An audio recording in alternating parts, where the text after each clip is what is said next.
সম্মানিত দিনী ভাই বোন, কোরআন কাকে বলে? জিবরাইলের মাধ্যমে আল্লাহর পক্ষ থেকে আমাদের নবী মুহাম্মদ সাল্লাল্লাহু আলাইহি সাল্লামের নিকটে দীর্ঘ 23 বছরে যা অবতীর্ণ করা হয়েছে তাকে বলা হয় কোরআন।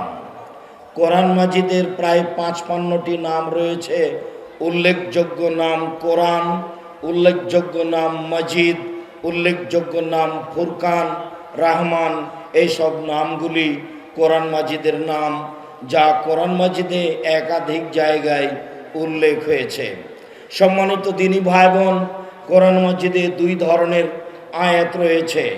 একগুলিকে বলা হয় মুহকাম, স্পষ্ট, যার অর্থ বোঝা যায়, আর একগুলিকে বলা হয় মুতাশাবিহাত, অস্পষ্ট, যার অর্থ বোঝা যায় না। যেমন প্রথমে বলা হয়েছে আলিফ লাম মিম, যার অর্থ মানুষ জানে না। যেমন বলা হয়েছে তহা, যার অর্থ মানুষ জানে না। যেমন বলা হয়েছে কাফ, তারপরে আয়াত শেষ এক আয়াত, এর অর্থ মানুষ জানে না। এগুলিকে বলা হয় মুতাশাবিহাত। মুতাশাবিহাত আয়াতগুলির পিছনে মানুষকে পড়তে নিষেধ করা হয়েছে, যাতে করে মুতাশাবিহাতের অর্থ ব্যাখ্যা নিয়ে মানুষ চিন্তা ভাবনা না করে। মানুষ শুধু মুহকাম আয়াত নিয়ে চিন্তা ভাবনা করবে, এটাই তার জন্য গ্রহণীয়। সম্মানিত দিনী ভাই বোন, এরপরে আলোচনা আসলো সংক্ষিপ্ত সূরা। সূরা কাকে বলে? সূরা শব্দটি যদি শুরুন থেকে নির্গত হয়ে থাকে তাহলে এর অর্থ হচ্ছে টুকরা। একটা সূরা আর একটা সূরার জন্য কোরআন মাজিদের ব্যাপারে অংশ বিশেষ টুকরা, এই জন্য তার নাম সূরা।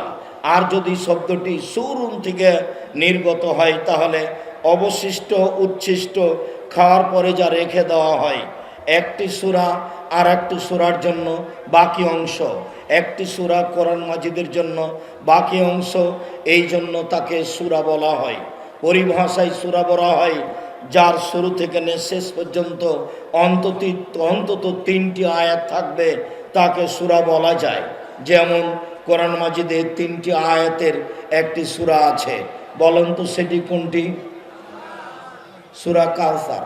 সূরা কাউসারের শুরু থেকে নিয়ে শেষ পর্যন্ত মাত্র 3টি আয়াত রয়েছে।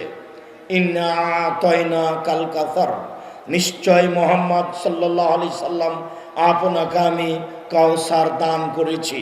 প্রচুর মান সম্মান, হাউজে কাউসার, নবুয়ত, অনেক কিছু আপনাকে আমি দিয়েছি। এই দিয়ে অত্র সূরাটি আরম্ভ হয়েছে। এরপরে আমরা দেখতে পাই কোরআন মাজিদে আয়াত। আয়াত শব্দের আবিধানিক অর্থ হচ্ছে চিহ্ন। শরীয়তের পরিভাষায় এক আয়াতকে আর এক আয়াত থেকে পৃথক করার জন্য একটি গোল চিহ্ন ব্যবহার করা হয়, তাকে বলা হয় আয়াত। এ হচ্ছে কোরআন, এ হচ্ছে সূরা, আর এ হচ্ছে আয়াত। এ ব্যাপারে আল্লাহ তাআলা বলেন আর রহমান আল্লামাল কোরআন, রহমান তিনি যিনি মানুষকে কোরআন শিক্ষা দিয়েছেন। খালাকাল ইনসান, তিনি মানুষকে সৃষ্টি করেছেন। মানুষ সৃষ্টি পরে, কোরআন শিক্ষা দেওয়া আগেই তিনি কোরআন শিখালেন, তারপরে মানুষ সৃষ্টি করলেন। আসলে তো তা হয় না। এই জন্য আল্লাহ উল্লেখ করেছেন যে মানুষ সৃষ্টির পরে মানুষের যেটা জরুরি কাজ তা হচ্ছে কোরআন জানা, কোরআন শিখা। যার কারণে শিখার কাজটিকে আল্লাহ পূর্বে উল্লেখ করেছেন। আর রহমান তিনি আল্লামাল কোরআন, যিনি মানুষকে কোরআন শিক্ষা দিয়েছেন।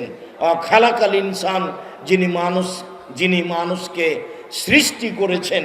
সৃষ্টি পরে, শিক্ষা আগে। আসলে তো তা নয়, সৃষ্টি আগে শিক্ষা পরে। কিন্তু কোরআনের শিক্ষার গুরুত্ব পেশ করেই আল্লাহ তাআলা এইভাবে উল্লেখ করেছেন। সম্মানিত দিনী ভাই বোন, আমরা আপনাদেরকে 2-1 মিনিটে বলি কোরআন মাজিদে কি রয়েছে। কোরআন মাজিদে মৌলিকভাবে 3 থেকে 4টা থেকে 5টা জিনিস মৌলিকভাবে রয়েছে।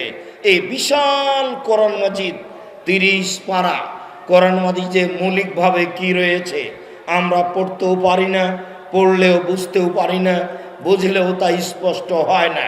মনে রাখা ভালো হবে, কোরআন মাজিদে আল্লাহ তাআলা যেটা প্রথম স্পষ্ট করেছেন সেটা তার ক্ষমতা।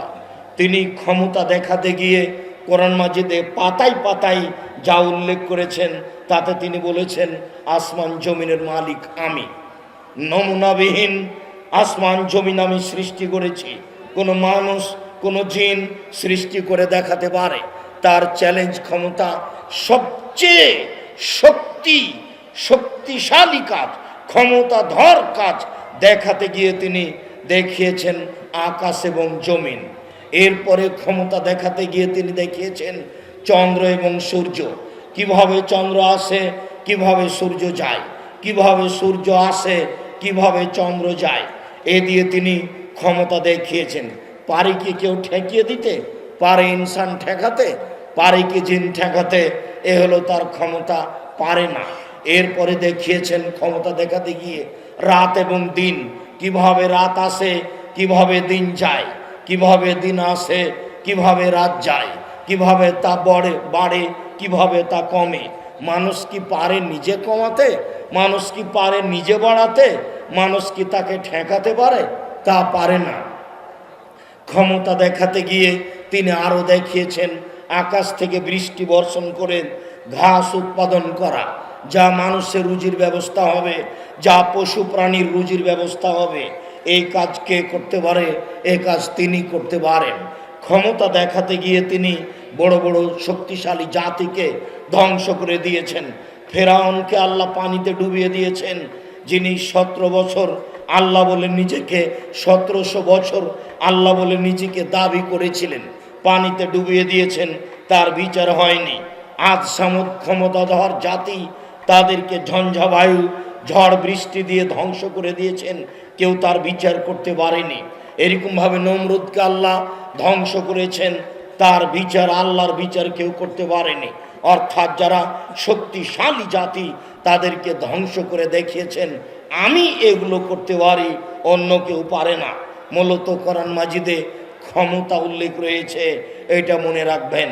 পাতায় পাতায় যেখানে সেখানে শুধু ক্ষমতা, শুধু ক্ষমতার ক্ষমতা।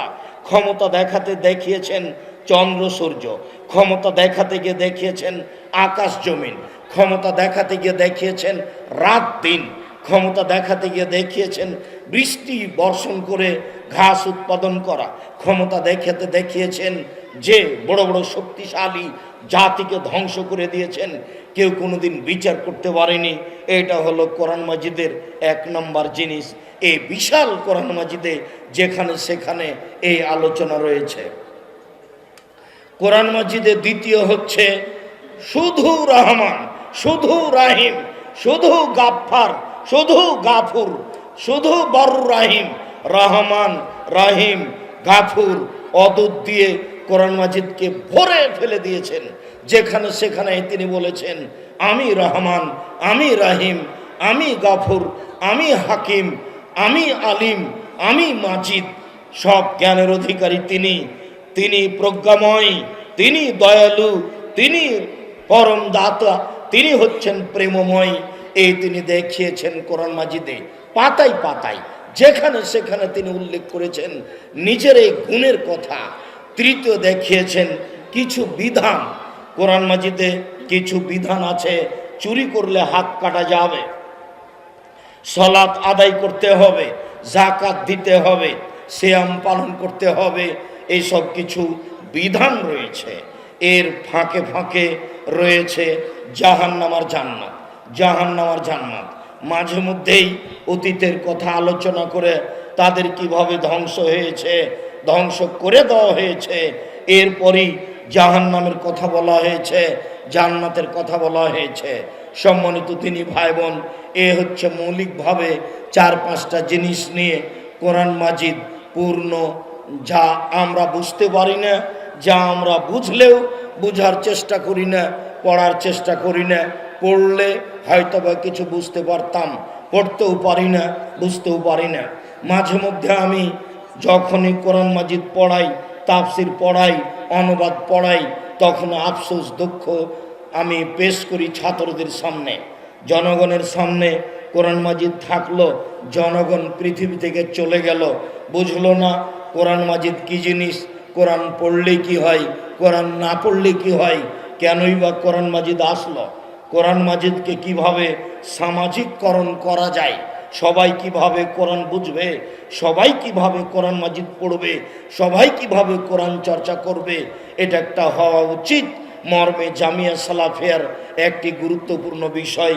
এদেশের মাটিতে পুনরায় মক্তব চালু করতে হবে, যে মক্তবে কোরআন শিক্ষা দেওয়া হবে, যে মক্তব ভিত্তিক দাওয়াত দেওয়া হবে। এই পরিকল্পনা জামিয়া সালাফের একটি বড় পরিকল্পনা। সম্মানিত দিনী ভাই বোন, এই ছেলে ওভাবে দাঁড়িয়ে কি করছো? আর তোমরা যারা আমাদের দায়িত্ব পালন করছো, তোমরাই বা এখানে দাঁড়িয়ে আছো কেন? যাও পিছনে দেখো, এবং যারা রাস্তায় চলাচল করছে আপনারা একটু আগিয়ে বসেন, যাতে করে যারা আসছে তাদের বসার সহজ পথ বের হয়। সম্মানিত দিনী ভাই বোন, আপনারা যে যেখানে আছেন, আমি আপনাদেরকে কোরআন সম্পর্কে একটি, কোরআন তেলাওয়াত সম্পর্কে একটি অতীব গুরুত্বপূর্ণ আলোচনা পেশ করি। মনোযোগ সহকারে শুনে তা আমল করার চেষ্টা করবেন, আশাবাদী। সম্মানিত দিনী ভাই বোন, সংক্ষিপ্ত কোরআনের পরিচয় দিয়েছি, সংক্ষিপ্তভাবে বলেছি কোরআন মাজিদে মূলত কি রয়েছে। কোরআন মাজিদে মূলত রয়েছে আল্লাহর ক্ষমতা, কোরআন মাজিদে মূলত রয়েছে আল্লাহ দয়াশীল ক্ষমাশীল, কোরআন মাজিদে মূলত রয়েছে কিছু বিধান, কোরআন মাজিদে মূলত রয়েছে বিধানের ফাঁকে ফাঁকে জাহান্নাম জান্নাতের আলোচনা, যেখানে সেখানে জাহান্নাম জান্নাতের আলোচনা, পাতায় পাতায় জাহান্নাম জান্নাতের আলোচনা। জাহান্নাম জান্নাত দিয়ে আল্লাহ তাআলা মানুষকে পরকালমুখী করতে চেয়েছেন। জাহান্নাম জান্নাত বিস্তারিত বাংলা ভাষায় জানার জন্য মরণ একদিন আসবেই, এই বইটা পড়ার ব্যাপারে আমাদের পক্ষ থেকে আন্তরিকভাবে অনুরোধ থাকছে। মরণ একদিন আসবেই, এই ব্যাপারে জাহান্নাম জান্নাতের বিস্তারিত বিবরণ দেওয়ার আমরা চেষ্টা করেছি। পৃথিবী কিভাবে ভেঙে যাবে, ধ্বংস হবে, এই বিষয়টি আমরা পেশ করার চেষ্টা করেছি। সম্মানিত দিনী ভাই বোন, আবু মুসা আশআরী রাদিয়াল্লাহু তাআলা আনহু বলেন, রাসূল সাল্লাল্লাহু আলাইহি সাল্লাম বলেছেন, আত-তাহুরু শাতরুল ঈমান, পবিত্রতা হচ্ছে ঈমানের অর্ধেক। আলহামদুলিল্লাহ তামলাউল মিজানা, কেউ যদি আলহামদুলিল্লাহ শব্দ পড়ে তাহলে মিজান দাড়ি পাল্লা নেকিতে ভর্তি হয়ে যায়। আর কেউ যদি বলে সুবহানাল্লাহ আলহামদুলিল্লাহ, তাহলে আকাশ জমিনের মধ্যে যেই ফাঁকা রয়েছে এই ফাঁকা নেকিতে পূর্ণ হয়ে যায়। এই কথা বলার পরে রাসূল সাল্লাল্লাহু আলাইহি সাল্লাম বলেন, আস-সালাতু নূরুন, সালাত হচ্ছে আলো, বিচারের মাঠ হবে অন্ধকার। মানুষ যদি সালাত আদায় করে উপস্থিত হয় তাহলে তার জন্য হবে আলো। এরপরে তিনি বলেন, আস-সাদকাতু বুরহান, দান হলো দলিল, দান অন্য কিছু নয়। বিচারের মাঠে আমি জান্নাত দখল করব, আল্লাহ যদি আমাকে বলেন যে আপনার প্রমাণ কি, তখন আমি বলবো আমি যে জান্নাত দখল করব, জান্নাত পাবো, তার প্রমাণ আছে, এ দেখেন আমি দান করেছি। তারপরে রাসূল সাল্লাল্লাহু আলাইহি ওয়াসাল্লাম বলেন, আস-সাবরু জিয়া, ধৈর্য হচ্ছে আলো। তারপরে রাসূল সাল্লাল্লাহু আলাইহি ওয়াসাল্লাম বলেন, আল কোরআন হুজ্জাতুন লাকা ওয়া আলাইকা, পৃথিবীর মানুষ শুনে রেখো, কোরআন তোমার পক্ষেও হতে পারে, কোরআন তোমার বিপক্ষেও হতে পারে।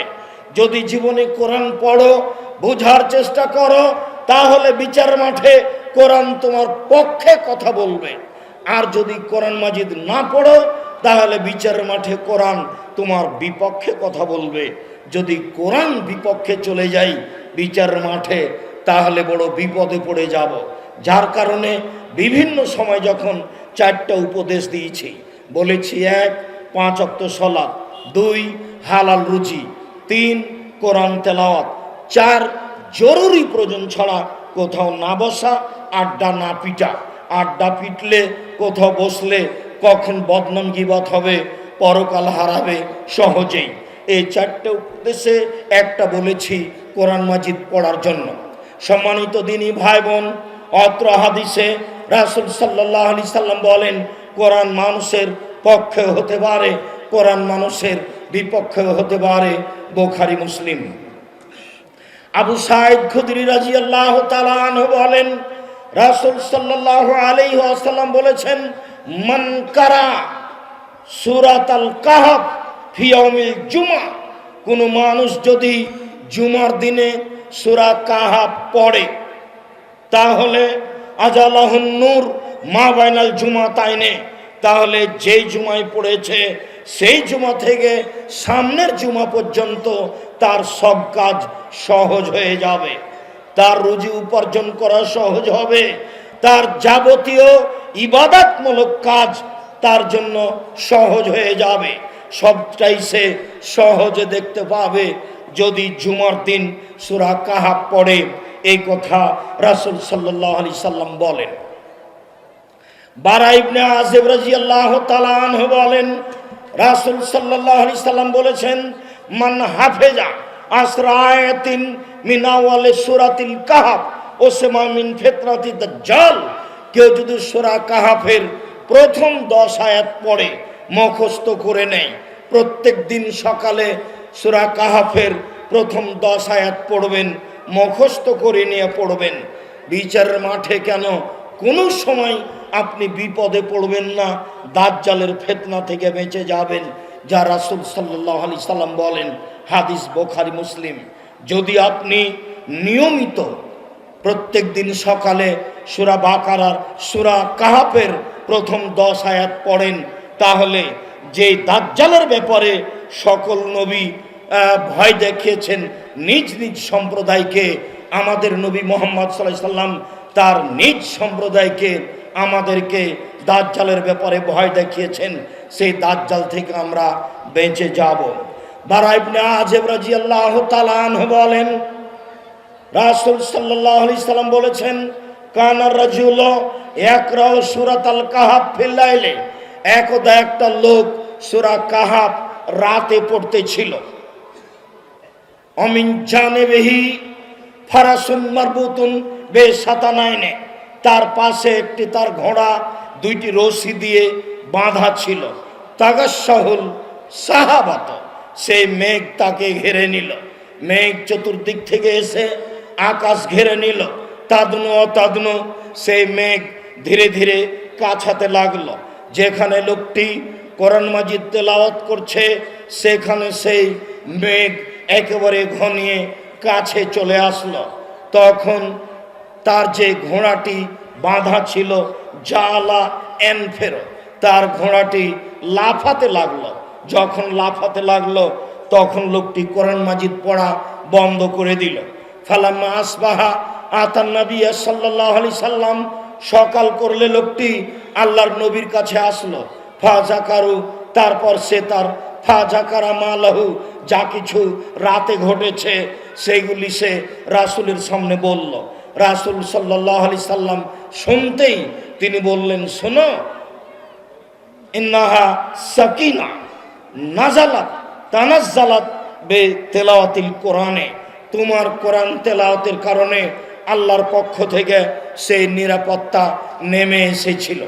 অন্য এক বর্ণনায় রাসূল সাল্লাল্লাহু আলাইহি সাল্লাম বলেন, তিলকাল মালায়েকাত দানাত লে সাউতেকা, ফেরেশতারা নেমে এসেছিলেন তোমার কোরআন তেলাওয়াত শোনার জন্য, ফেরেশতারা নেমে এসেছিলেন তোমার কোরআন তেলাওয়াত শোনার জন্য। লাউ কারাতা, তুমি যদি পড়তে থাকতে সূরা কাহাফ লাসবাহাত, তাহলে ফেরেশতারা সকাল করে দিত। এনজুর নাস লাইহা, সকালে মানুষ দেখে নিত। লা তাতাওয়ারা মিনহুম, ফেরেশতারা মানুষের কাছ থেকে লুকাতে পারতো না। তুমি কেন পড়লে না? তুমি যদি পড়তে থাকতে তাহলে সকাল পর্যন্ত ফেরেশতা শুনতো, সকাল হয়ে যেত, মানুষ সমাজ থেকে লুকাতে পারতো না, মানুষ তাকে দেখে নিত। হাদিস বুখারী মুসলিম। এ কথা রাসূল সাল্লাল্লাহু আলাইহি ওয়াসাল্লাম বলেন। সম্মানিত দিনী ভাই বোন, ওমর ইবনুল খাত্তাব রাদিয়াল্লাহু তাআলা আনহু বলেন, রাসূল সাল্লাল্লাহু আলাইহি ওয়াসাল্লাম বলেছেন, আল্লাহ তাআলা ইয়ারফা বিহাদাল কিতাবে আকওয়ামান ওয়া ইয়াদাউ বিহি আখারিনা, এই কোরআন মাজিদের মাধ্যমে এক সম্প্রদায়কে, কিছু মানুষকে উঁচু সম্মানী করে দেন, আর এই কোরআন মাজিদের মাধ্যমে কিছু মানুষকে অপমান করে দেন। যারা কোরআন মাজিদ পড়ে না, বুঝে না, মানে না, বা তুচ্ছ তাচ্ছিল্য করে তার উপরে নিন্দা আরোপ করে, আল্লাহ এই কোরআন মাজিদের মাধ্যমেই তাদেরকে নিচু করে দেন, জাহান্নামে দিয়ে দেন। আর এই কোরআন মাজিদের মাধ্যমেই আল্লাহ কিছু মানুষকে সম্মানী করে দেন, যা রাসূল সাল্লাল্লাহু আলাইহি সাল্লাম বলেন। সম্মানিত দিনী ভাই বোন, আয়েশা রাদিয়াল্লাহু তাআলা আনহা বলেন, রাসূল সাল্লাল্লাহু আলাইহি সাল্লাম বলেছেন, আল মাহিরু বিল কোরআনে মা সাফারাতিল কিরামিল বারারা। যারা কোরআন ভালো বুঝে, যারা কোরআনের উপরে দখল রাখে, কোরআন মাজিদ পড়ে, কোরআন মাজিদ বুঝে, ওরা দামি সম্মানী লেখক ফেরেশতাগণের সাথে থাকবেন। ফেরেশতাদের সাথে থাকার সুযোগ হবে ওই সব মানুষের যারা কোরআন মাজিদ পড়ে ও বুঝে, কোরআন সম্পর্কে যার দখল আছে।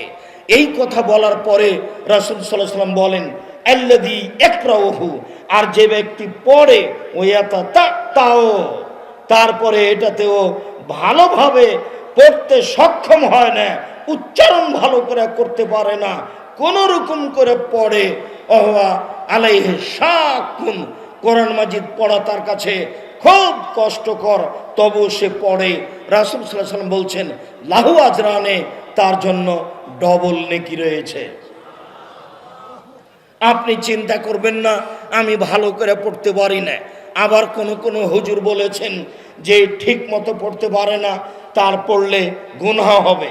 আবার কোন হুজুর বলেছেন কোরআন মাজিদ না পড়ে না বুঝে পড়লে গুনাহ হবে। যে বলেছে সে কিন্তু বুঝে না। কেন? যারা পৃথিবীর বড় বড় বিদ্বান, জারুল্লাহ জামাখশারির মতো, ইবনে কাসিরের মতো পৃথিবীর বড় বড় যারা মুফাসসির, তারা স্পষ্ট হতে পারেনি অনেক জায়গায় যে আল্লাহ এখানে কি বলছে, আল্লাহ এখানে কি বলেছেন, গবেষণা করে বের করতে পারেননি। ওইভাবে রেখেই পৃথিবী থেকে চলে গেছেন। আর একটা লোক পড়তেই জানে না, কিভাবে ভাঙাচোরা করে পড়তে শিখেছে।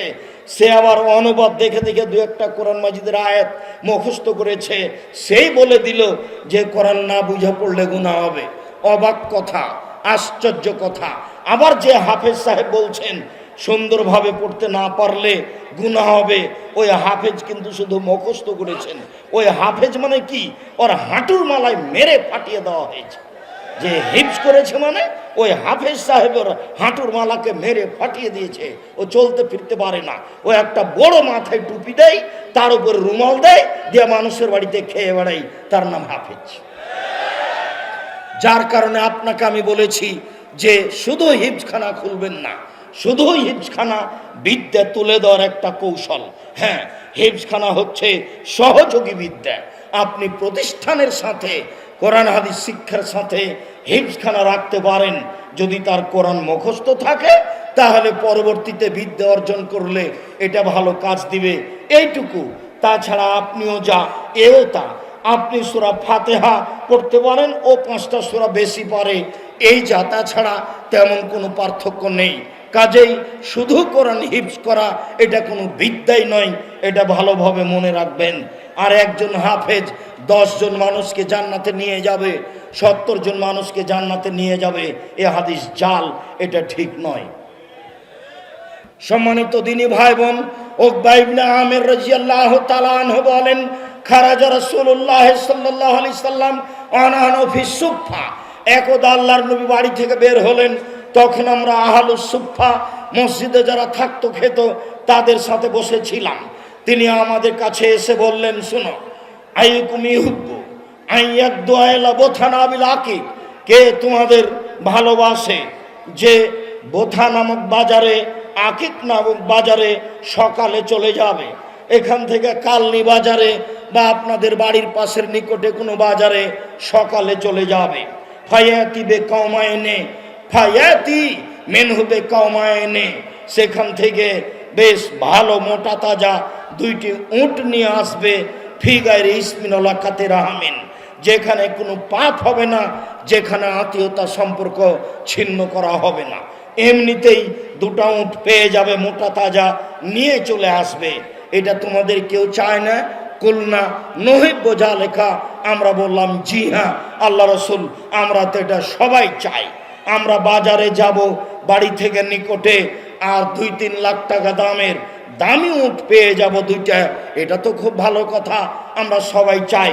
তখন রাসূল সাল্লাল্লাহু আলাইহি সাল্লাম বললেন, শোনো, আফালা একদু আহাদুকুম ইলাল মসজিদ, তোমাদের কেউ সকালে মসজিদে যেতে পারবে না?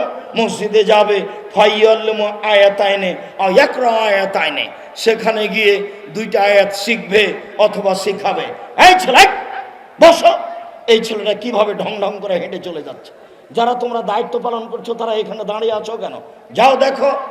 আপনি নিজের কাজ দেখাবেন না দয়া করে, আপনাকে আমি অনেক ভালোবাসি। আবার এটা সালাফি কনফারেন্স। আমি যখন আপনার এলাকাতে বক্তব্য দিতে যাই তখন সেটা হলো সামাজিক সাধারণ একটা জালসা মাত্র, আর এটা হচ্ছে সালাফি কনফারেন্স। এখানে থাকা খাওয়া চলা একটা আদর্শের উপরে হতে হবে। আমি আপনাকে বহুবার বলছি, এখানে কোনো দলের কথা হয় না, এখানে কোনো মাযহাবের কথা হয় না, এখানে কোনো সংগঠনের কথা হয় না, এখানে কোনো ইমারত আমিরের কথা হয় না, এখানে শুধুমাত্র আল্লাহ এবং আল্লাহ রাসূলের কথা হয়। কোনো আলোচক যদি ভুলেই কোনো মাযহাবের কথা বলে থাকেন, মাযহাবে হানাফি হোক আর সাফি হোক আর মালিকি হোক, বুঝবেন এটা আমাদের পরামর্শের বাইরে বলেছেন। আমি ওটা চাই না। ৩২ বছরে আমি কোনোদিন কোনো মাযহাবকে নিয়ে কোনো দলকে নিয়ে কথা বলিনি। মর্মে রাস্তাঘাটে যেসব দিনী ভাই বোন আছেন, আমি তাদেরকে অনুরোধ জানাচ্ছি, কর্ম ত্যাগ করে স্থান ত্যাগ করে সামনে এসে কিছুক্ষণ বসে আলোচনা শোনার চেষ্টা করুন। রাসূল সাল্লাল্লাহু আলাইহি সাল্লাম বলেন, সে যদি দুইটা আয়াত সকালে পড়ে, খায়রুন মিন নাকাতাইনে, দুইটি উটের দাম যত তার চেয়ে বেশি নেকি হবে। সালাসু আয়াতিন খায়রুন মিন সালাসিন, তিনটা আয়াত পড়লে তিনটি উটের দাম যা তার চেয়ে বেশি হবে। চারটা আয়াত পড়লে চারটা উট দান করে জানে কি হয় তার চেয়ে বেশি হবে। অমিন আদাদে হিন্না মিনাল এবেলে, যত আয়াত পড়বে তত আয়াত হিসাবে একটা করে উট দান করলে জানে কি হয় তাই হবে, যেগুলো মোটা তাজা। সম্মানিত দিনী ভাই বোন, 10টা যদি আয়াত পড়ি তাহলে এক একটা উট 3 লক্ষ টাকা দামের। আমি প্রায় 30 লাখ টাকা আমি আল্লাহর পথে দান করে দিলাম, আমি যদি 30টা আয়াত পড়তে পারি। যার কারণে যদি রাতে উঠে 10টা আয়াত পড়ে তাহলে সে পরহেজগার মানুষের তালিকায় তার নাম তালিকাভুক্ত করা হবে। কেউ যদি 100 আয়াত পড়ে তাহলে সে যারা দামি মানুষ তাদের তালিকায় তার নাম উল্লেখ হয়ে যাবে। আর কেউ যদি রাতে 1000 আয়াত পড়তে পারে তাহলে যারা পৃথিবীতে সর্বোচ্চ মর্যাদার অধিকারী তাদের একটা তালিকা আছে, এই লোকটার নাম তাদের তালিকায় হয়ে যাবে। এই কথা মুহাম্মদ সাল্লাল্লাহু আলাইহি সাল্লাম বলেন। আবু হুরায়রা রাদিয়াল্লাহু তাআলা আনহু বলেন, রাসূল সাল্লাল্লাহু আলাইহি সাল্লাম বলেছেন, সঙ্গী সাথী শুনে রাখো, এ যারা জাহাদুকুম ইলা আহলিহি, যখন তোমাদের কোনো ব্যক্তি বাহির থেকে তার বাড়িতে ফিরে আসে, ফা এজেদো সালাসা খালেফাতিন এজামিন সেমানিন, বাড়িতে এসে দেখে সে মোটা তাজা হিষ্টপুষ্ট 3টে উট, বাড়িতে এসে হঠাৎ করে মোটা তাজা 3টে উট পেয়ে গেছে, এইটা তোমাদের কেউ পছন্দ করে না? বলল নাম। আমরা বললাম জি হ্যাঁ, এটা তো আমরা খুব পছন্দ করি। তখন রাসূল সাল্লাল্লাহু আলাইহি সাল্লাম বললেন, শোনো শোনো, সালাসু আয়াতিন একরাও বেহিন্না আহাদুকুম ফি সালাতিহি, কোনো মানুষ যদি তার সালাতে 3 আয়াত পড়ে তাহলে 3টি উট দান করে জানে কি হবে, মোটা তাজা উট দান করে জানে কি হবে, তার চেয়ে অনেক অনেক অনেক বেশি নেকি হবে। যদি আপনি 3টে আয়াত পড়তে পারেন আপনার সালাতে, মানে সূরা কাউসার। সম্মানিত দিনী ভাই বোন, রাসূল সাল্লাল্লাহু আলাইহি সাল্লাম এভাবে বলেন। উমর ইবনুল খাত্তাব রাদিয়াল্লাহু তাআলা আনহু বলেন, রাসূল সাল্লাল্লাহু আলাইহি সাল্লাম বলেছেন, ইতা ইয়াউমুল কিয়ামা বিল কোরআনি ওয়া আহলিহি, কোরআন মাজিদকে বিচার মাঠে নিয়ে যাওয়া হবে এবং যে কোরআন মাজিদ পড়েছে তাকেও নিয়ে যাওয়া হবে। কোরআন মাজিদ এবং যে ব্যক্তি কোরআন মাজিদ পড়েছে সবাই বিচার মাঠে উপস্থিত থাকবে। পরবর্তী কথা হচ্ছে তাকদমুহু সূরাতুল বাকারা ও আলে ইমরান, এই সূরাগুলির মধ্যে সব আগে থাকবে সূরা বাকারা এবং সূরা আলে ইমরান। তুহাত জানে আন সাহেবেহি, 2 সূরাই যেই পাঠ করেছে তেলাওয়াত করেছে তার পক্ষে হয়ে আল্লাহর সাথে তুমুল তর্ক লাগিয়ে দিবে, একে আগে জান্নাতে দিতে হবে তারপরে কোনো কথা। উমামা বাহিনী রাদিয়াল্লাহু তাআলা আনহু বলেন, রাসূল সাল্লাল্লাহু আলাইহি সাল্লাম বলেছেন, ইকরাউল কোরআনা ফাইন্নাহু সাফিল্লা সাবিহি। পৃথিবীর মানুষ, তোমরা কোরআন মাজিদ পড়ো, বিচার মাঠে কোরআন তোমাদেরকে সুপারিশ করার জন্য আসবে। বিশেষভাবে ইকরাউ সূরাতুল বাকারা ও আলে ইমরান, তোমরা জাহরাইন সূরা বাকারা এবং সূরা আলে ইমরান পড়ো। এই কথা বলার পরে রাসূল সাল্লাল্লাহু আলাইহি ওয়াসাল্লাম বলছেন, ইয়াতিয়ানি ইয়াউমুল কিয়ামা, সূরা বাকারা এবং সূরা আলে ইমরান বিচারের মাঠে আপনার কাছে আসবে। কান্নাহুমা গামামাতানে, মনে হবে দুইটি সূরা দুটা মেঘখণ্ড। কান্নাহুমা গায়াতানে, মনে হবে দুইটি সূরা দুটি সামিয়ানা, যেটা এখন আপনাদের মাথার উপরে আছে, এরকম দুটি সামিয়ানা মনে হবে। কান্নাহুমা তাইরানে, মনে হবে যেন ফিরকান মিন তাইরিন, পাখির দুটা দল একেবারে ঘন হয়ে ঝাঁক হয়ে চলে আসছে। এই সূরা দুইটি আপনার সামনে। তুহাদ জানে আল্লাহ সাহেবিহি, যারা এই কোরআন মাজিদ পড়ছে বাকারা আলে ইমরান, তাদের পক্ষে হয়ে তুমুল যুদ্ধ করবে, তর্ক করবে আল্লাহর সামনে। এই কথা বলার পরে রাসূল সাল্লাল্লাহু আলাইহি ওয়াসাল্লাম বলছেন, মনে রেখো, ইন্নাল বাকারাতা ফাইন্না আখযাহা বারাকা, যে ব্যক্তি সূরা বাকারা পড়বে তার বাড়িতে বরকত নাজেল হবে। ওয়া তারাকাহু খাসারা, যে ব্যক্তি সূরা বাকারা পড়বে না তার বাড়িতে ক্ষতি, সমস্যা, বিপদ নেমে আসবে। ওয়ালা ইয়াস্তাতিহাল বাতালা, যারা অলস, যারা দুর্বল, তারাই সূরা বাকারা পড়ার সাহস করে না।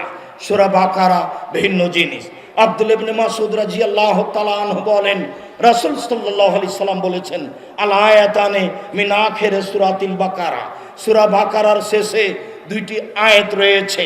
রাসূল সাল্লাল্লাহু আলাইহি ওয়াসাল্লাম বলেন, মান কারাহুমা লাইলাতান, কেউ যদি এই দুটি আয়াত রাতে পড়ে, কাফাতাহু, তাহলে তার জন্য এই দুটি আয়াত যথেষ্ট। যেই ঘরে আপনি সূরা বাকারার শেষ দুই আয়াত পড়বেন, সেই ঘরে জিন ভূত থাকবে না এবং রাতে আপনার কোনো সমস্যা হবে না। আবু হুরায়রা রাদিয়াল্লাহু তাআলা আনহু বলেন, শয়তান আমাকে বলল যে যাওয়াইতা ইলা ফিরাসেকা, আবু হুরায়রা, 3 দিন তোমার সাথে যে আচরণ করলাম তুমি ফলাফল শোনো। তুমি যখন বিছানে শুইতে যাবা, তখন তুমি যদি আয়াতুল কুরসি পড়ো, যেটা সূরা বাকারায় রয়েছে, তাহলে লা ইয়াজালু মিনাল্লাহি হাফিজুন আলাইকা, আল্লাহর পক্ষ থেকে তোমার উপরে একজন রক্ষক থাকবে। ওলা ইয়াকরুবুকা শয়তান তোমার নিকটে আসতে পারবে না, হাত্তা তুসবিহা, সকাল পর্যন্ত। মনে রেখো, আবু হুরায়রা রাদিয়াল্লাহু তাআলা আনহু বলেন, আমাকে বলল, তুমি মনে রেখো, তুমি যদি আয়াতুল কুরসি রাতে পড়েছ, তাহলে সারা রাত শয়তান তোমার কাছে আসতে পারবে না সকাল পর্যন্ত। সম্মানিত দিনী ভাই বোন, আবু হুরায়রা রাদিয়াল্লাহু তাআলা আনহু বলেন, রাসূল সাল্লাল্লাহু আলাইহি সাল্লাম বলেছেন, লা তাজালু বাইতাকুম মাকাবিরা, পৃথিবীর মানুষ, তোমরা তোমাদের বাড়িকে কবরস্থান করো না। কবরস্থানে কোরআন মাজিদ পড়তে হয় না, পড়া যায় না। দুবাইয়ে, আবুধাবিতে শেখ জায়েদের মসজিদে প্রতি 8 ঘন্টায় একজন লোক কোরআন মাজিদ, 2 জন লোক কোরআন মাজিদ পড়ে। 24 ঘন্টা সেখানে কোরআন তেলাওয়াত হয়, তারা চাকরিজীবী। কবরস্থানে কোরআন মাজিদ পড়া যাবে না। রাসূল সাল্লাল্লাহু আলাইহি সাল্লাম বলেন, পৃথিবীর মানুষ, লা তাজালু বাইতাকুম মাকাবিরা, তোমরা তোমাদের বাড়িকে কবরস্থান তৈরি করো না। শোনো, ইন্নাশ শাইতান ইয়ানফিরু মিনাল বাইত তুকরাউ ফিহি সূরাতুল বাকারা, যেখানে সূরা বাকারা পড়া হয় সেখানে শয়তান থাকে না। যেই বাড়িতে সূরা বাকারা পড়া হয় সেই বাড়িতে শয়তান থাকে না। যেই বাড়িতে সূরা বাকারা পড়া হয় সেই বাড়িতে জিন থাকে না। যেই বাড়িতে সূরা বাকারার শেষ 2 আয়াত পড়া হয় সেই বাড়িতে জিন শয়তান থাকে না। সম্মানিত দিনী ভাই বোন, হাদিস বুখারী মুসলিম।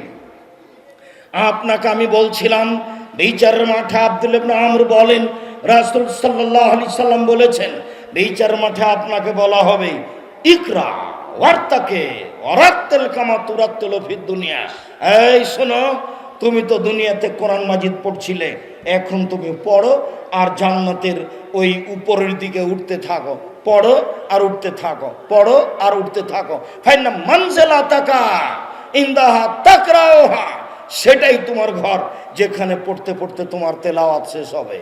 তুমি পড়তে থাকবে, উপরে যেতে থাকবে, তুমি পড়তে থাকবে, উপরে যেতে থাকবে, যেখানে তুমি পৌঁছবে সেটাই তোমার ঘর।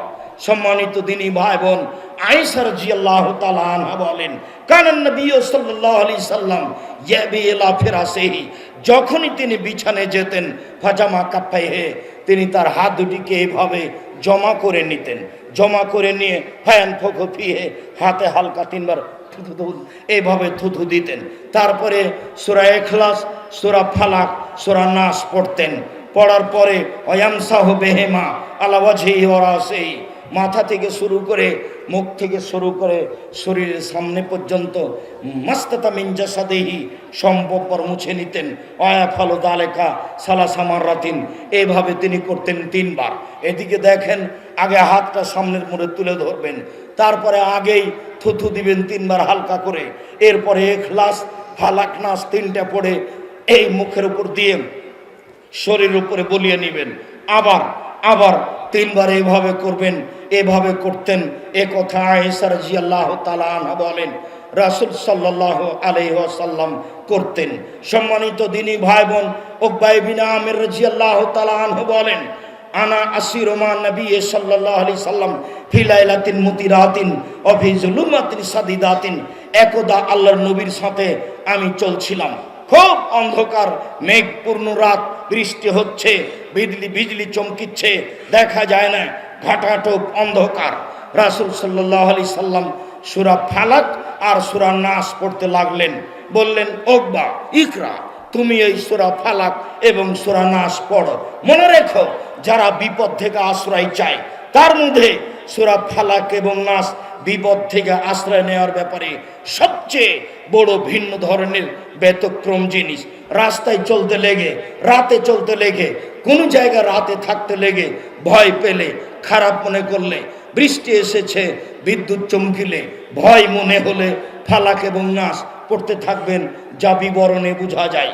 আব্দুল্লাহ ইবনে খুবাইব রাদিয়াল্লাহু তাআলা আনহু বলেন, একদা খুব বৃষ্টির রাত, বিজলি চমকিচ্ছে, আমরা বাড়ি থেকে বের হয়ে গেলাম, নাতলুবু রাসূলুল্লাহ সাল্লাল্লাহু আলাইহি সাল্লাম, আমরা রাসূলকে খুঁজবো, এই জন্য বের হয়ে গেলাম। ফাদরাকনাহু, তাকে এক জায়গায় পেয়ে গেলাম। পেতেই তিনি বলছেন, শোনো, ইকরা পড়ো, ইফাল পড়ো। আমি বললাম, কি পড়বো? তো বললেন, কুল হুয়াল্লাহু আহাদ, বলো কুল হুয়াল্লাহু আহাদ, কুল আউযু বিরাব্বিল ফালাক, কুল আউযু বিরাব্বিন নাস, সালাসা মাররাতিন তুসবিহু তুমসি।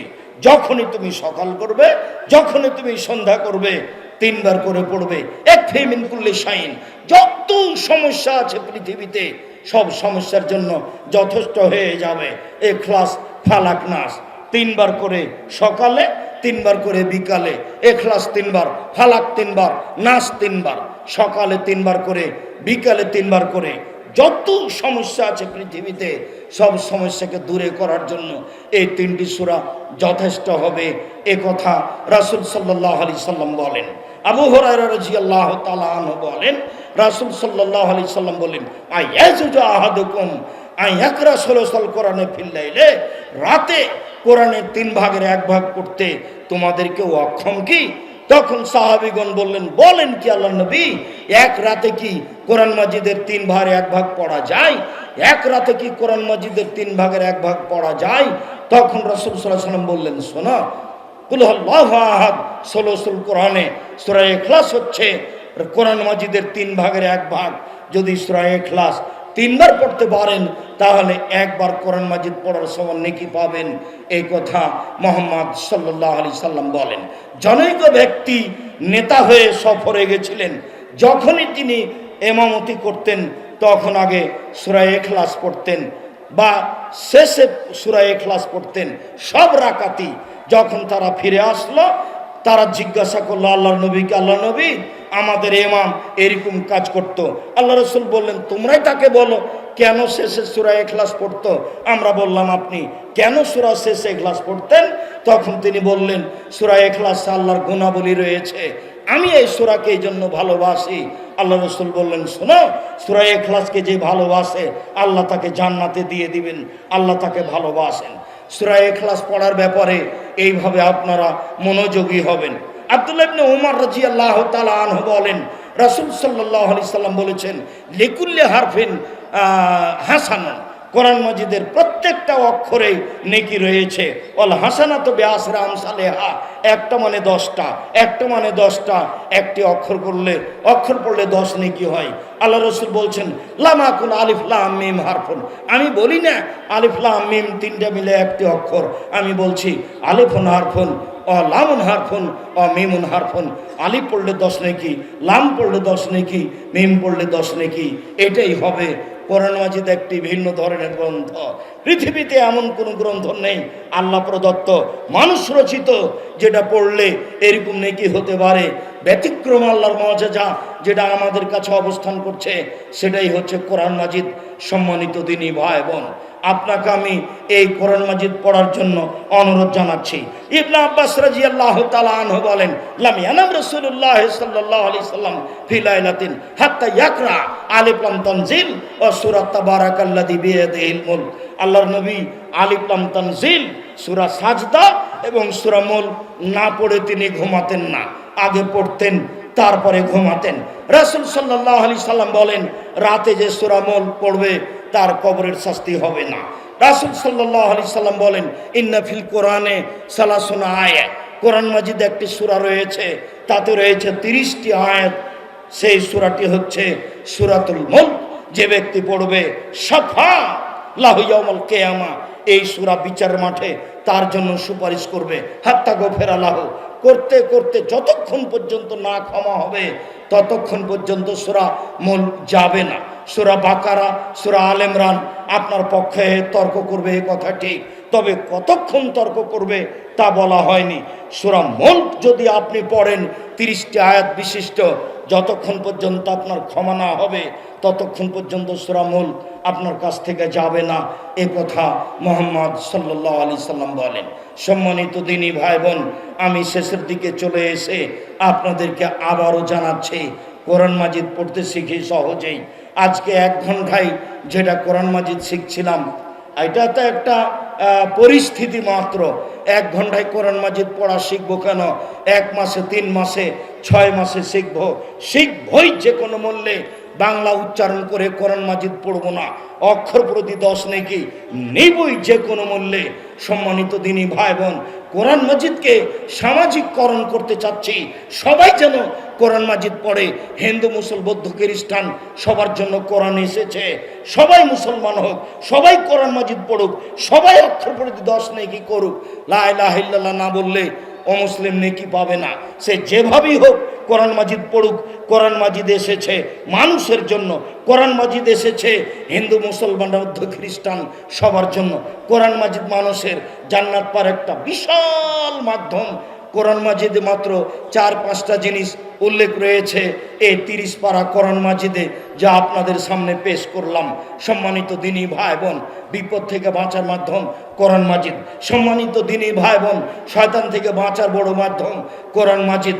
আপনার দুষ্ট শয়তান জিন থেকে বাঁচার বড় মাধ্যম কোরআন মাজিদ। মর্মে এই জামিয়া সালাফিয়া কোরআন শিক্ষার একটা বড় মাধ্যম, যা আপনারা গতকাল আসরের পর থেকে দেখছেন, আজ শেষ পর্যন্ত দেখবেন। সম্মানিত দিনী ভাই বোন, আমি বারবার বলছি, আমার বড় মনে সাধ এই জামিয়া সালাফিয়া দিয়ে এদেশের ছেলে মেয়েকে বাংলা, ইংরেজি, আরবি উন্নত মানের শিক্ষা দিয়ে জাতির অন্যায়ের বিরুদ্ধে লড়বো। মুখে কলমে মিডিয়ায় লড়বো ইনশাআল্লাহ। জীবন বাজি রেখে এই মিশন চালিয়ে যাচ্ছি। মর্মে সকল দিনী ভাই বোনকে আমি অনুরোধ জানাচ্ছি, একটু খালি অন্তরে আল্লাহর কাছে মন খুলে বলবেন, আল্লাহ তুমি জামিয়া সালাফিকে কবুল করো, আল্লাহ তুমি বাইতুল হাম জামে মসজিদ কবুল করো, আল্লাহ তুমি নেবরাস ইসলামিক বিশ্ববিদ্যালয় কে কবুল করো এবং একটা নেবরাস ইসলামী মেডিকেলকে তুমি কবুল করো, যেটা পরিকল্পনা শুনলেন এটা আল্লাহ কবুল করলে সহজ। এইগুলো নিয়ে আপনি কোনো সময় মাথা ব্যথা করবেন না। আমি আপনাকে যেই পরামর্শ দিচ্ছি সেই পরামর্শে চলবেন। আর একটু বলবেন যারা জামিয়া সালাফিয়া কাজ করে তারা যেন কোথায় কর্মে ত্রুটি না করে, পয়সা হারাম না খায় এবং ধোকা ফাঁকি না দেয়, আর যেন পয়সার ব্যাপারে প্রতারণা না দেয়। 10-এর পয়সা যদি কেউ মেরে খায় কোনো জায়গায় তাহলে সেখানে বরকত হবে না। জামিয়া সালাফের অনেক শাখা রয়েছে, গবেষণা বিভাগ রয়েছে, ইতেসাম বিভাগ রয়েছে, আর দাওয়ায়ে আল্লাহ রয়েছে, এই প্রতিষ্ঠান রয়েছে, অনেক বিভাগ রয়েছে। যারা যেখানে দায়িত্ব পালন করছে তারা যেন সূক্ষ্মভাবে নিখুঁতভাবে 10-এর পয়সা মনে করে পরকালের ভয়ে পরকালের আশায় যেন তারা জিম্মেদারি পালন করতে পারে। আপনারা এই দোয়া করবেন। আমি তো এ আশা করে বলি জামিয়া সালাফিয়া গড়বে ইনশাআল্লাহ। মানুষের কোনো খুব প্ররোচনা খারাপ পরিকল্পনা জামিয়া সালাফের কোনো স্থায়ী ক্ষতি করতে পারবে না। কেন? আমি 10-এর পয়সার ক্ষতি করি না, এটাই আমার সাহস। আমি আপনাকে প্রথমেই বলি একটু খালেস অন্তরে আল্লাহর কাছে দোয়া করার জন্য। এরপরে বলি নবীর চলেনি 10-এর পয়সা ছাড়া, আমাদেরও চলবে না 10-এর পয়সা ছাড়া। রাসূল সাল্লাল্লাহু আলাইহি সাল্লাম কোনো বিপদ দেখলেই সাহাবীগণকে থামিয়ে পয়সার কথা বলতেন, দানের কথা বলতেন। আমিও অন্য কাউকে কিছু না বলে আমি যখন নিজে আসি তখন আপনার সামনে দাঁড়াই, আপনাকে বলি আপনি আমার দিনী ভাই, আপনি আমার দিনী বোন, কোনো সময় মনটাকে ছোট করবেন না। আপনি যার যখন সম্ভব সে তখন দান দিয়ে যাবেন। এই যে আপনার মসজিদ তৈরি হচ্ছে, 10 ton rod, 20 ton rod, 5 ton rod, 1 ton rod আপনি আপনার মতো দিয়ে পাঠাবেন, এটাই আমি বলছি। এই মুহূর্তে আপনাকে আমি বলতে রাজি নই যে আপনি 5 টন দেন, 1 টন দেন, এটা আমি বলছি না। আপনি সিমেন্ট পাঠাবেন, রড পাঠাবেন, আপনি পরিকল্পনা নেন প্রত্যেক মাসে 200, 500, 2000, 5000। আমি এই জামিয়া সালাফিয়ার আন্তরিকভাবে আল্লাহকে সন্তুষ্ট করার জন্য সদস্য হয়ে গেলাম। এটা আপনার পরিকল্পনা হোক, এটা আমি চাচ্ছি।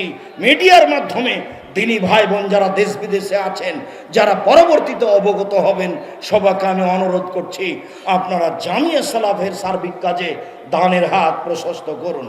সম্মানিত দিনী ভাই বোন, দানের হাত প্রশস্ত করবেন ওই হাদিসের ভিত্তিতে যে হাদিসে রাসূল সাল্লাল্লাহু আলাইহি ওয়াসাল্লাম বলেছেন প্রত্যেক দিন সকালে 2 জন ফেরেশতা আকাশ থেকে নেমে আসে। একজন বলে আল্লাহ যে যতটুকু দান করলো তুমি তার ততটুকু পূর্ণ করে দাও, আল্লাহ যে যতটুকু দান করলো না তুমি তার সেটুকু ক্ষতি করে দাও।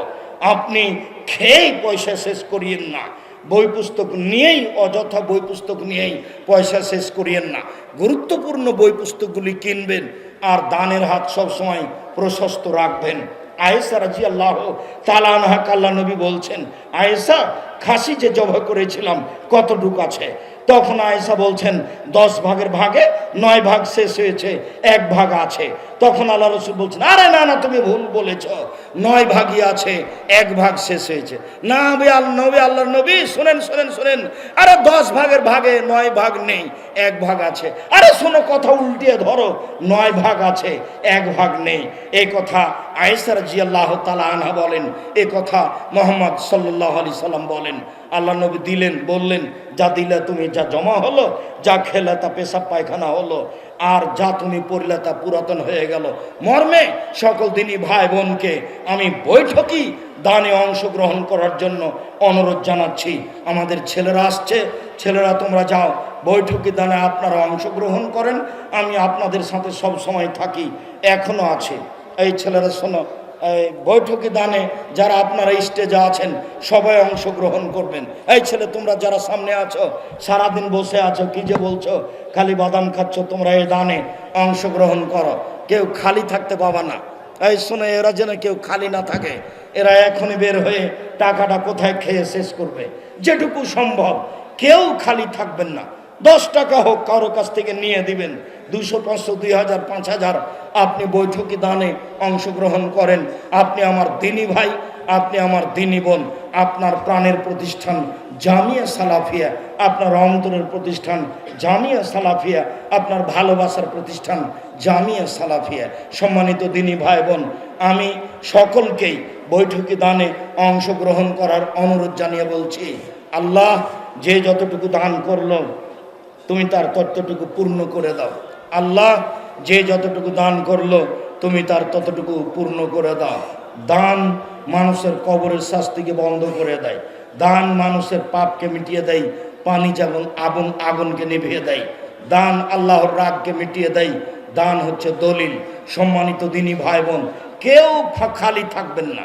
নিজের কাছে টাকা না থাকলে আর একজনের কাছে 10টা 50 টাকা নিয়ে অংশগ্রহণ করবেন। বৈঠকি দানে আমি আপনাদের সাথে থাকি সব সময়। মর্মে দিনী ভাই বোনকে যারা আশেপাশে দাঁড়িয়ে আছেন তাদেরকে অনুরোধ জানাচ্ছি, আপনারা আমাদের এই ছেলেদেরকে কেউ খালি হাতে ফিরিয়ে দিবেন না। যার যতটুকু সম্ভব সে ততটুকু দান করবেন। আমি আপনাদের জন্য বলি, যা রাসূল সাল্লাল্লাহু আলাইহি ওয়াসাল্লাম বলতেন, আল্লাহুম্মা সাল্লি আলাইহি আল্লাহুম্মা বারিক আলাইহি বারাকাল্লাহু ফি আহলিকা মালিকা। মাঠ ভর্তি মানুষ, হাজার লাখ মানুষের উপস্থিতি, আপনারা এই খোলা মনে আল্লাহকে সন্তুষ্ট করার জন্য দান করলে আপনি ফলাফল ভোগ করবেন। আপনাদের জামিয়া সালাফিয়া সহজেই কাজগুলি গড়ে উঠবে। জামিয়া সালাফের এটা আপনাদের জন্য সহজ হবে, যারা কাজ করছে তাদের জন্য সহজ হবে। সম্মানিত দিনী ভাই বোন, সকলকে আমি জামিয়া সালাফিয়ার দানের হাত প্রশস্ত করার অনুরোধ জানিয়ে আন্তরিকভাবে আপনাদের জন্য আল্লাহর পরে দোয়া করে আলোচনার শেষে চলে আসলাম। আল্লাহ, আমার দিনী ভাই বোন যারা দান করছে, তুমি তাদের অর্থ সম্পদে বরকত দান করো, তুমি তাদের ব্যবসা বাণিজ্যে বরকত দান করো, তুমি তাদের অর্থ সম্পদ ব্যবসা বাণিজ্যে নিরাপত্তা দান করো। আল্লাহুম্মা সাল্লি আলাইহি আল্লাহুম্মা বারিক আলাইহি। আল্লাহ, আমাদের যারা মারা গেছে তুমি তাদের কবরের শাস্তি মাফ করো। আল্লাহ, আমরা যারা অসুস্থ তুমি তাদের আরোগ্য দান করো। আল্লাহ, আমরা যারা বেঁচে আছি তুমি তাদেরকে তোমার রাসূলের পদ্ধতি অনুযায়ী চলার তৌফিক দান করো। আপনারা আগে উঠে যায়েন না, আমাদের ছেলেদেরকে আপনাদের পাশ পর্যন্ত যেতে দেন। এমনিতে পরিবেশ নষ্ট করেন কেন? এটা তো 2-1 মিনিটের ব্যাপার, ধৈর্যের তো পরিচয় দিতে হবে। আর এটা তো জামিয়া সালাফের সালাফি কনফারেন্স, এটা আপনাদের অবগতিতে রয়েছে। মর্মে আমি আপনাদের আন্তরিকভাবে শুকরিয়া আদায় করি। বিভিন্ন এলাকা থেকে, বাহির থেকে, ইন্ডিয়া থেকে যারা যেখান থেকে এসেছেন আমি সবার শুকরিয়া আদায় করি। আল্লাহ আপনাদেরকে যাজায়ে খায়ের দান করুন। আমার দিনী ভাই দেশ বিদেশ থেকে যারা দিন প্রচারের জন্য বক্তব্য দেওয়ার জন্য এসেছেন আমি তাদের শুকরিয়া আদায় করি। জাযাকুমুল্লাহ খায়ের। যারা গ্রামবাসী হাঁটাবো বীর হাঁটাবো যেভাবেই হোক প্রতিষ্ঠানকে সহযোগিতা করে থাকেন, পরামর্শ দিয়ে থাকেন, তাদের জন্য দোয়া করি। আল্লাহ, তুমি তাদের যাজায়ে খায়ের দান করো। হাঁটাবো বীর হাঁটাবো যারা মারা গেছে তুমি তাদের কবরের শাস্তি মাফ করো। বিশেষভাবে আব্দুল অদু মারা গেছেন, তার ছেলে তার নামে এই জমিগুলো বিক্রি মূল্য দিয়েছেন, যা ছিল সহজ। তুমি তার কবরের শাস্তি মাফ করো। আর যারা দেওয়ার অপেক্ষায় আছেন আল্লাহ তুমি তাদের অন্তরকে প্রশস্ত করো। বিশেষভাবে তার ভাই মধু ও জমি দিয়েছেন, আল্লাহ তুমি তার অন্তরকে প্রশস্ত করো, সার্বিক কাজে যেন সহযোগিতা করতে পারেন। আমি হাঁটাবো বীর হাঁটাবো এলাকাবাসী সকলের কল্যাণ কামনা করে, আর যারা এখনো প্রতীক্ষমান রয়েছেন দিতে পারেননি আল্লাহর কাছে আন্তরিকভাবে দোয়া করি আল্লাহ যেন আপনাদের অন্তরকে নরম করে দেয়। সহজে যেন আপনি জামিয়া সালাফের উপরে ভালোবাসা পোষণ করে আপনার জমি দিতে পারেন। আপনার জন্য, আপনার পিতামাতার জন্য আমরা আন্তরিকভাবে দোয়া করি। আল্লাহ আপনাদের কবুল করুক। আল্লাহুম্মা আমিন।